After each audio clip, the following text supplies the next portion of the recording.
Can you live in your home during renovation? The honest answer is sometimes you can, but many times you shouldn't. Because the wrong decision doesn't just make the experience uncomfortable, it can slow the project down, increase costs, and create unnecessary stress inside your home. And here's the reality. Until a contractor understands your project, the scope, the layout, and how your household operates, nobody can responsibly give you a confident yes or no. But what I can do is give you a framework so you can think about it the right way. First, don't decide emotionally, decide strategically. Most homeowners want to stay home.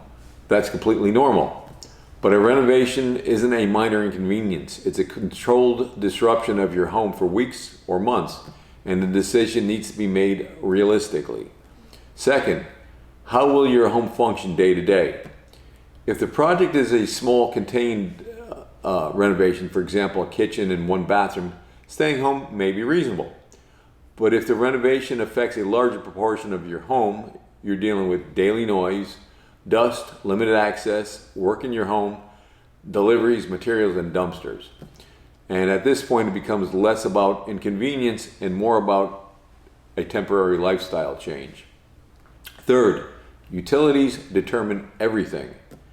If water, electrical, air conditioning, or sewer systems are being shut down, even temporarily, you're no longer deciding on comfort.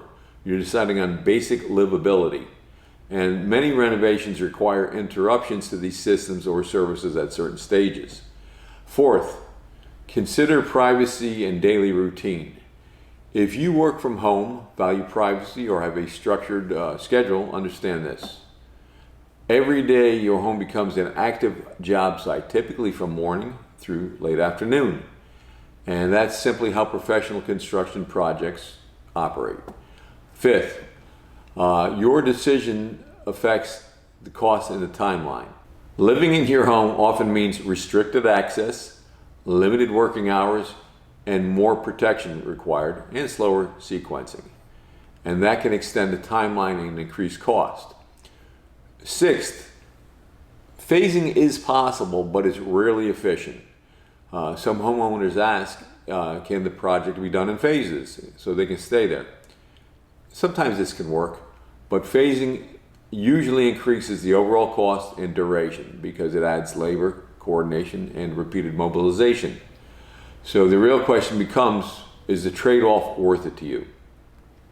So before you decide, evaluate two things in this order. First is lifestyle impact. Second is financial impact. Do it in this order, not the other way around. And the one final question you should ask your contractor is, what would you do if this were your home? A good contractor will give you a direct answer, even if it's not the answer that you're looking for. That's it. If you're in the Boca Del Rey area and you are considering a home renovation, you're welcome to contact us.